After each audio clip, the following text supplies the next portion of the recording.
कि इस महत्वपूर्ण चर्चा में आपने मुझे हिस्सा लेने का मौका दिया है। महोदय, ये चर्चा जो है,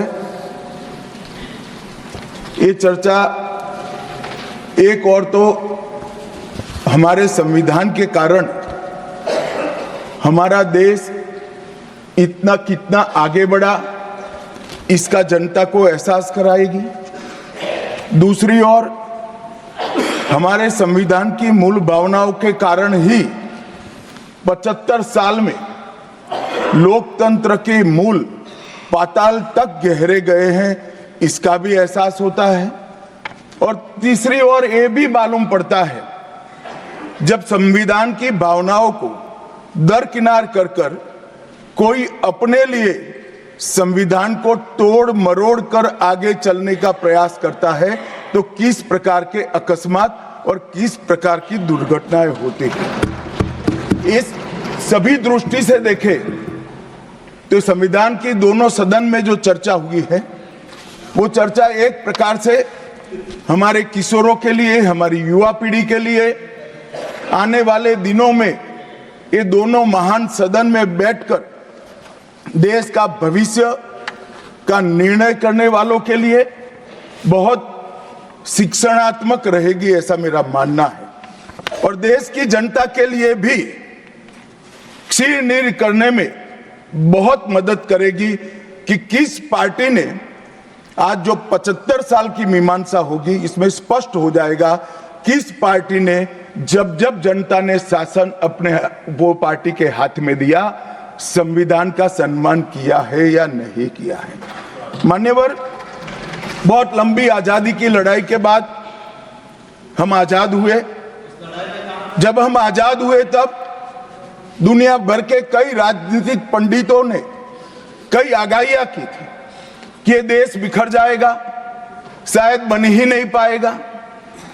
कुछ लोगों ने ऐसी आगाही की थी कि यहां डेमोक्रेटिक वैल्यू प्रस्तापित हो ही नहीं पड़ सकते, एकता हो ही नहीं सकती और ये देश आर्थिक रूप से कभी भी आत्मनिर्भर नहीं हो पाएगा। और आज जब 75 साल के समय के बाद संविधान को स्वीकार करने के बाद पीछे मुड़कर देखते हैं तो सरदार पटेल का मैं अब धन्यवाद करना चाहता हूं कि सरदार साहब के अथक परिश्रम के कारण आज देश एक होकर मजबूती से दुनिया के सामने खड़ा।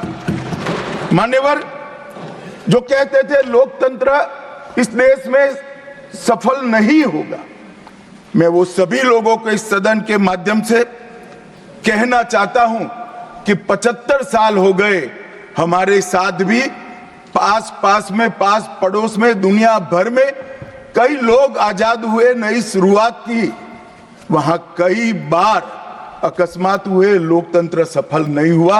हमारा लोकतंत्र आज पाताल तक गहरा पहुंचा है।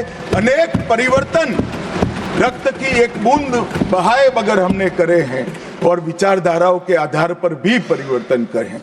अनेक तानाशाहों के गुमान, अभिमान और अहंकार को चूर चूर करने का काम इस देश की जनता ने किया है, मगर लोकतांत्रिक तरीके से किया है। और मान्यवर, जो कहते थे कि हम आर्थिक रूप से आत्मनिर्भर नहीं हो पाएंगे, उनको भी हमारी जनता ने, हमारे संविधान की खूबसूरती ने जवाब दिया है। हम आज दुनिया का 5वां अर्थतंत्र बनकर सम्मान के साथ, और ब्रिटेन जिन्होंने सालों तक हम पर राज किया, और ये जो मैंने तीनों आगाही कही वहीं से पक्ष विपक्ष में से आई थी, आज ब्रिटेन भी अर्थतंत्र की तालिका में हमारे पीछे खड़ा है। मान्यवर, ये हम सब के लिए गौरव लेने का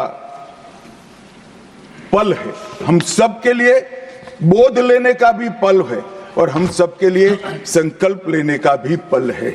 और ये सदन जे आपने लगभग 80 से ज्यादा सांसदों को मान्यवर बोलने का मौका दिया, 31 घंटे की चर्चा हुई और ये चर्चा में सभी भाव पक्ष या विपक्ष से कहीं न कहीं प्रकट हुए।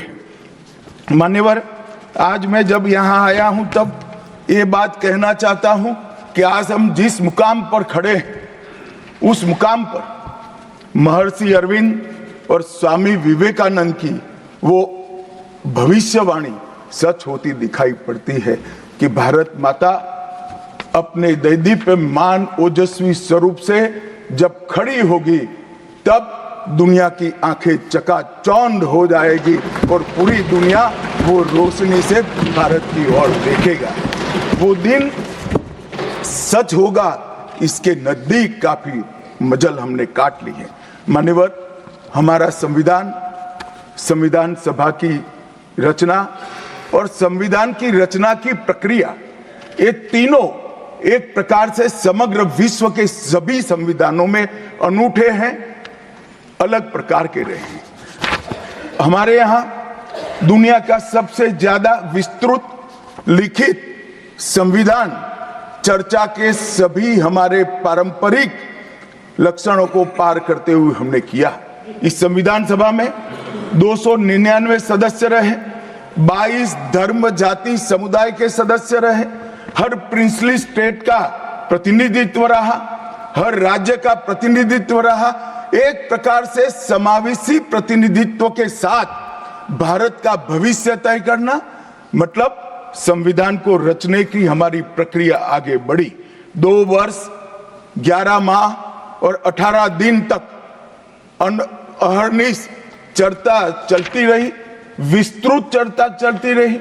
देश के भविष्य, देश चलाने के नियम और देश की परंपरा को समाहित करते हुए देश को आगे ले जाने का संकल्प इतनी विस्तृत चर्चा के बाद बना।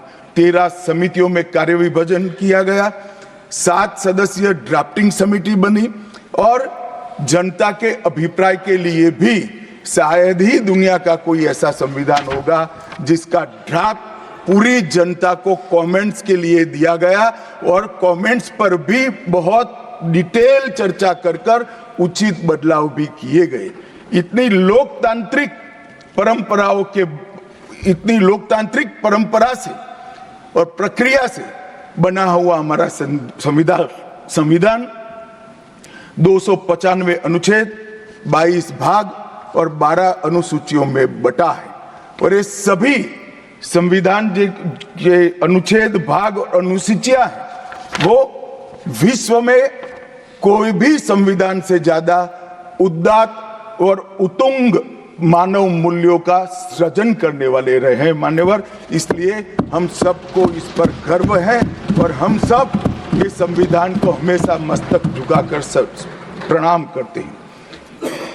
मैं एक विशेष उल्लेख करना चाहूंगा मान्यवर, नंदलाल बोस जो गुरुवर टैगोर के अंतेवासी थे, बहुत बड़े कलाकार थे।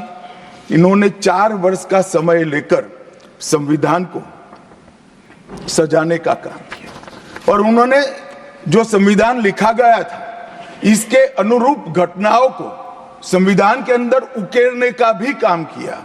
इतिहास, धर्म, संस्कृति और परंपरा, सबसे मानव जीवन के उच्च मूल्य देने वाली सभी संदेशों को, घटनाओं को उन्होंने चित्र रूप में यहाँ पर उकेरा। यहाँ पर भगवान राम का चित्र भी मिलेगा, बुद्ध और महावीर का भी मिलेगा, दशम पिता गोविंद सिंह जी का भी चित्र मिलेगा। गुरुकुल, हमारी शिक्षा नीति कैसी होनी चाहिए, इसका संदेश भी मिलता है। राम, सीता, लक्ष्मण वो एक प्रकार से हमारे अधिकारों का चित्रण करते वक्त दिखाए गए। भगवत गीता के संदेश का चित्र भी दिया। शिवाजी और लक्ष्मीबाई को भी यहाँ पर स्थान देकर देशभक्ति के उत्तुंग पाठ हमें पढ़ाए। नालंदा यूनिवर्सिटी हमारी प्राचीन शिक्षा पद्धति का हमें स्मरण कराती है और नटराज जीवन में बैलेंस कैसे होना चाहिए, वो बैलेंस के सिद्धांत को भी प्रतिफलित करता है। मैंने आज थोड़ा यहाँ आने से पहले क्या क्या चर्चा हुई राज्यसभा में, उसमें हमारे एक सम्मानीय सदस्य ने कहा कि चर्चा का स्तर कितना नीचा हो गया है कि यहाँ चित्रों की चर्चा हो रही है। मान्यवर, अगर संदेश लेना नहीं आता तो संविधान का भी कोई उपयोग नहीं। ये सारे जो चित्र लगाए हैं वो हमारे हजारों साल से चलने वाले हमारे राष्ट्र के जीवन को उद्घोषित करने वाले। और कोई ये न समझे कि हमारा संविधान दुनिया के संविधानों की नकल है।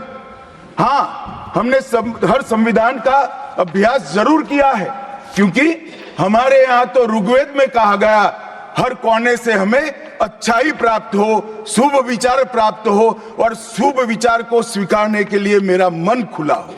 मान्यवर, हमने सबका सबसे अच्छा लिया है, मगर हमारी परंपराओं को नहीं छोड़ा है। पढ़ने का चश्मा अगर विदेशी है तो संविधान में भारतीयता कभी नहीं दिखाई देती। और मैं मानता हूं कि जिसने भी संविधान को सिर्फ शब्दों में छापा है और चित्रों को निकाल दिया है, उन्होंने संविधान की भावनाओं के साथ छल किया है। चित्र बगैर का संविधान अधूरा संविधान। मान्यवर, इसके अंदर संविधान सभा में राजेंद्र प्रसाद जी, राजेंद्र बाबू अध्यक्ष बने, डॉक्टर BR आंबेडकर, सरदार पटेल, जवाहरलाल नेहरू, श्रीमान काजू, KT Shah, Iyengar, Maulana Azad, Shyama Prasad Mukherjee, doctor Radhakrishnan, KM Munshi, ऐसे विद्वानों ने अनेक चर्चाओं में हिस्सा लेकर संविधान को समृद्ध और संपूर्ण बनाने का काम किया। परंतु इतना ही नहीं, संविधान सभा के जो सदस्य थे, इसके अलावे भी विवेकानंद, महर्षि अरविंद, महात्मा गांधी, गोपाल कृष्ण गोखले, तिलक महाराज, वीर सावरकर, लाला लजपत राय और राष्ट्र, लोकतंत्र और हमारी परंपराओं में उच्च मूल्यों को स्थापित करने वाले हर महापुरुष की भावनाओं का ये महापुरुष ने उल्लेख कर कोई न कोई सिद्धांत को प्रस्तापित किया है। मान्यवर, जब इतने सारे मनुष्यों का अच्छा विचार जिस संविधान में हो, उसको सफल होना ही था। ये संविधान सफल होने के लिए संविधान सभा की चर्चा अगर कोई ध्यान से पढ़ेगा तो वेद, उपनिषद, चाणक्य नीति, विदुर नीति, शांति पर्व, रामायण और महाभारत, इसमें से निपजे हुए मानव जीवन के सभी मूल्यों को भी इसके अंदर हमने समाने का प्रयास किया था। मान्यवर, 75 साल हो गए संविधान को किस प्रकार से हमारे राजनीतिक दलों ने और हमारी पॉलिटिकल पार्टियों के साथ साथ हमारी सरकारों ने भी किस प्रकार से आगे बढ़ाया, इसकी भी चर्चा जरूर होनी चाहिए। मैं मानता हूं ये चर्चा समय उचित होगी। हमारे संविधान की रचना के बाद डॉक्टर आंबेडकर ने बहुत सोच समझकर एक वाक्य किया था। मैं आंबेडकर जी के वाक्य को सदन के सामने प्रस्तुत करना चाहता हूं। कोट, कोई संविधान कितना भी अच्छा हो, वह बुरा बन सकता है अगर जिन लोग पर उसको चलाने की जिम्मेदारी है वो अच्छे न हो। उसी तरह से कोई भी संविधान कितना भी बुरा हो, वो अच्छा साबित हो सकता है अगर उससे चलाने वालों की भूमिका सकारात्मक और अच्छी हो। ये दोनों घटनाएं मान्यवर हमने हमारे संविधान के 75 साल के कालखंड के अंदर देखी है और मैं तथ्यों के आधार पर सदन के सामने और सदन के माध्यम से देश की जनता के सामने भी रखना चाहता हूं। हमारे संविधान को कभी भी अपरिवर्तनशील नहीं माना गया। समय के साथ साथ देश भी बदलना चाहिए, समय के साथ साथ कानून भी बदलने चाहिए और समय के साथ साथ समाज भी बदलना चाहिए। परिवर्तन इस जीवन का मंत्र है, सत्य है। इसको हमारे संविधान सभा ने स्वीकार किया था। इसलिए आर्टिकल 368 में संविधान संशोधन, इसके लिए प्रोविजन किया गया।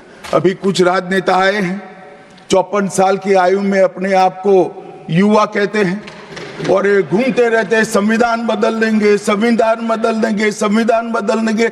मैं उनको समझाना चाहता हूं कि संविधान बदलने का प्रोविजन संविधान के प्रावधानों का बदलने का प्रोविजन अनुच्छेद 368 के अंदर संविधान में ही है।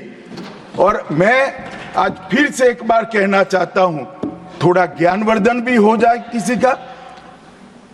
भाजपा ने 16 साल राज किया माननीय, 6 साल अटल जी ने किया, 10 साल मोदी जी ने किया और 5 साल और मोदी जी करेंगे। एक प्रकार से 16 साल हमने शासन किया। 16 साल में हमने 22 बार संविधान बदला, संविधान के अंदर परिवर्तन की। और कांग्रेस ने 55 साल करा और 55 साल में 77 परिवर्तन कांग्रेस ने भी किए, कांग्रेस के शासन में भी हुए।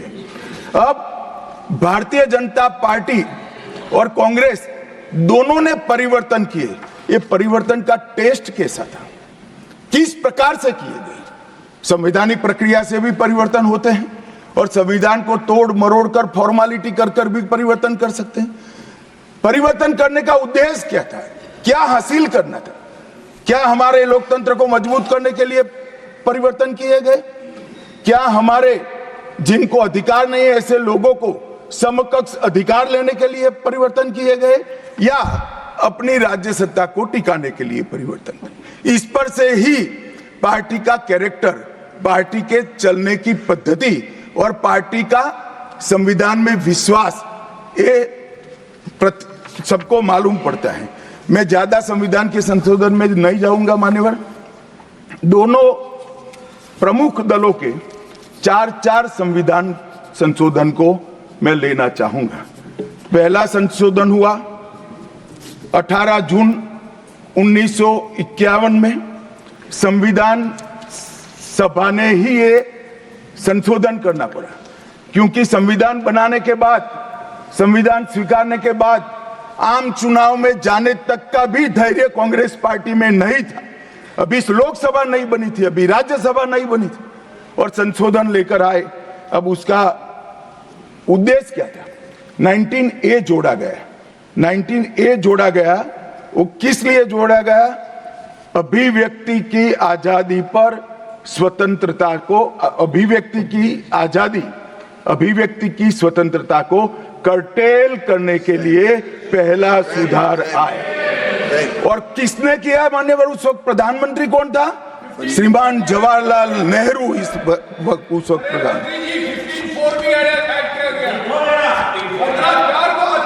आप बता चुके। अब मान्यवर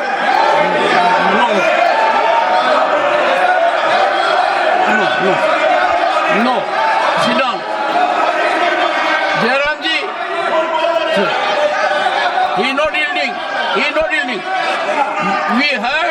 We heard leader of the opposition. मान्यवर, Unless there एक is second. yielding, let us hear.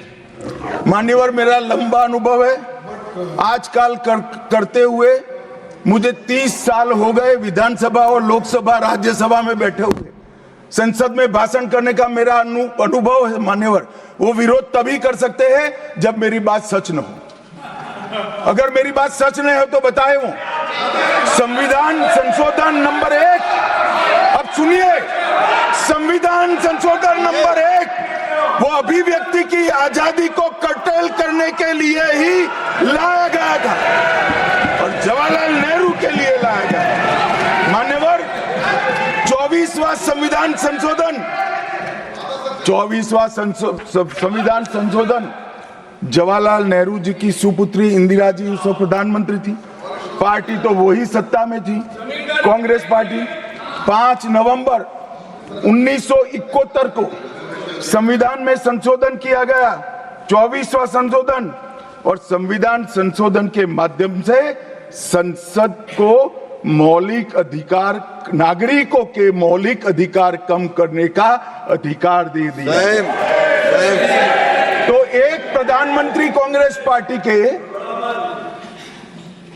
अभिव्यक्ति की स्वतंत्रता का टेल करते हैं, दूसरे प्रधानमंत्री उसी परिवार से आते हैं, वो नागरिकों के मौलिक अधिकार को कर्टेल करने का अधिकार लेते हैं। और 39वां संविधान संशोधन अब तो इंतहाई कर दी मान्यवर, सब सीमाओं को पार कर दिया। मान्यवर, आप तो अधिवक्ता रहे हैं। 10 अगस्त 1975 का वो दिन हमारे संविधान के इतिहास में बहुत, जब भी जिक्र होगा काले अक्षरों से ही इसका जिक्र करना पड़ेगा। उस वक्त 39वां संविधान संशोधन आया मान्यवर। 39वां संविधान संशोधन क्या था? इंदिरा गांधी जी के चुनाव को इलाहाबाद हाईकोर्ट ने अमान्य घोषित कर दिया। अभी कुछ नहीं है, ईवीएम ले लेकर घूमते हैं, हारते हैं और ईवीएम ले लेकर, ईवीएम ने हरा दिया, ईवीएम ने हरा दिया, ईवीएम ने हरा दिया। सुप्रीम कोर्ट ने 24 बार ईवीएम की अर्जी नकार दी। चुनाव आयोग ने 3 दिन ईवीएम 10 से 5 बजे तक रखा कि भाई कोई हैक कर बताए। कोई नहीं गया, सुप्रीम कोर्ट में कोई नहीं गया, और हारते हैं तो ईवीएम का दोष निकालते हैं। मान्यवर, एक ही समय, एक ही दिन 2 परिणाम घोषित। एक महाराष्ट्र में सुपड़ा साफ हो गया, जो जनादेश के साथ द्रोह किया था, इसका दंड महाराष्ट्र की जनता ने दिया और दूरबीन लेकर दिखाई नहीं पड़ते, और उसी दिन वो झारखंड में जीते। तो महाराष्ट्र में ईवीएम खराब है और झारखंड में टप से जाकर नए कपड़े पहनकर शपथ ले ली। अरे भाई जरा तो शर्म करो, जनता देख रही है। एक जगह ईवीएम सही है, एक जगह ईवीएम खराब है। मान्यवर, ऐसा कैसे हो सकता है? और मान्यवर, यहां पर इलाहाबाद हाईकोर्ट ने इंदिरा गांधी जी के चुनाव को निरस्त कर दिया, अमान्य किया, और उन्होंने संशोधन से प्रधानमंत्री पद की न्यायिक जांच पर भी प्रतिबंध लगा दिया। आपको जो करना है वो करो, कोई न्यायिक जांच नहीं है। ये अभी जो अधिकारों की गुहार लेकर घूमते हैं मेरे कम्युनिस्ट भाई, मैं उनको पूछना चाहता हूं, किसके साथ बैठे हो? किसके साथ बैठे हो? रात को अंधेरा कर अपनी आत्मा को टटोलना भैया, मालूम पड़ेगा। और ये संविधान संशोधन मान्यवर रिट्रोस्पेक्टिव इफेक्ट से किया गया कि पुराना भी मुकदमा है तो वो खारिज हो जाएगा। कभी ऐसा होता है? हमारे प्रधानमंत्री तो कहते हैं मैं प्रधानमंत्री नहीं हूं, प्रधान सेवक। और कोई कहता है कि मुझ पर मुकदमा नहीं हो सकता, मैं शासक हूं, शासक के खिलाफ उंगली नहीं उठाई जाती। भले संविधान ने अधिकार दिया, वो अधिकार हम समाप्त कर देते हैं। और मान्यवर, ऐसे ऐसे सुधार किए हैं। मान्यवर, उस वक्त भी श्रीमती इंदिरा गांधी थी और 42वां संविधान संशोधन आया। मान्यवर, अभी सुबह दूसरे सदन में 1 नेशन 1 इलेक्शन का बिल पेश हो रहा था। सारी कांग्रेस पार्टी और इनके साथी दल लोकसभा को, विधानसभा और लोकसभा का कार्यकाल बदलने का अधिकार नहीं। मैं सुन रहा था, है नहीं है तो जब बिल आएगा